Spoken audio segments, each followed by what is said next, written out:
Okay, now हम study करेंगे। हमने पॉजिटिव डेविएशन पिछले वीडियो में कर ली थी, अब हम करेंगे नेगेटिव डेविएशन क्या होती है। In case of negative deviation, अब नेगेटिव डेविएशन क्या होगा, इसके केस में भी हम क्या क्या ले लिया, एक ए कंपोनेंट है एक बी कंपोनेंट है, दोनों मिक्स होंगे। व्हाट विल हैपन, हमें पता है ए बोन ब्रेक होगी एंड बी बोन भी आपकी ब्रेक होगी।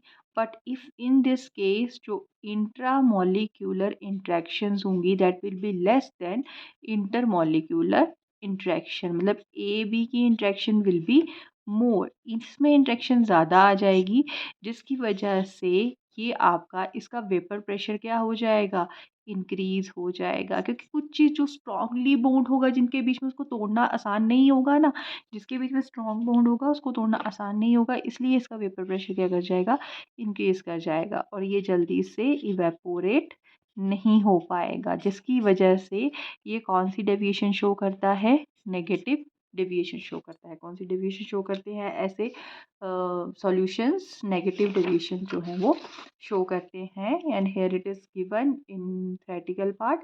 I have explained it in this theory. Then mathematically PA is less than P naught A and XA, obviously बात है, and PB is less than P naught and XB, इनसे कम हो जाएगा component का।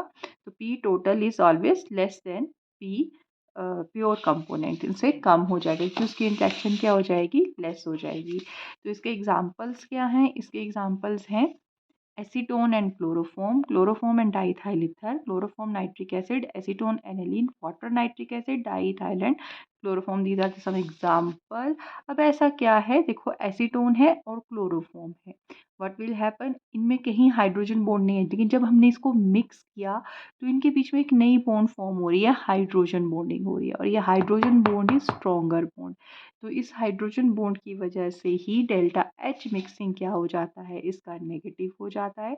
मतलब मीन्स ये अपने आप को स्टेबल करने के लिए अपनी एनर्जी को लूज़ कर देंगे। We know that less energy more stability, तो ये अपनी एनर्जी को लूज़ कर देंगे और रिएक्शन होगा exothermic and heating solution will decrease the solubility. जब एक्सोथर्मिक रिएक्शन है तो हीटिंग क्या करेगी, डिक्रीज करेगी, मतलब हीटिंग क्या करेगी, डिक्रीज करेगी, इसलिए ये हीट करने से ये जो रिएक्शन है वो आपका वीक पड़ जाता है, तो इसलिए ज़्यादा हीट देने की ज़रूरत नहीं होती। और डेल्टा एच वी मिक्सिंग भी इसमें क्या आता है, नेगेटिव आता है, वॉल्यूम भी क्या हो जाएगी, डिक्रीज कर जाएगी, इसलिए केस में अब है इसका graph, graphically we see that, graphically देख लेते हैं इसको। तो ग्राफिकली क्या होता है, negative deviation from ideal behaviour कैसे शो करता है, ये इसका ग्राफ है। तो ये मोल फ्रैक्शन है, X A 1, X P equal to 0, X A equal to 0, X P equal to 1। तो ये वेपर प्रेशर है। अब देखो ये blue lines ideal behaviour show कर रही है, लेकिन ये नेगेटिवली वॉल्यूम भी इसकी लोअर हो गई है, और जो इसका पार्शियल प्रेशर है वो क्या हो गया है, डिक्रीज हो गया है, पार्शियल डिक्रीज हो गया है, तो इवेपोरेट जल्दी नहीं करेगा, इसलिए ये कौन सा बिहेवियर शो कर रहा है, नेगेटिव बिहेवियर शो कर रहा है। In next video we will take इजियोट्रॉप।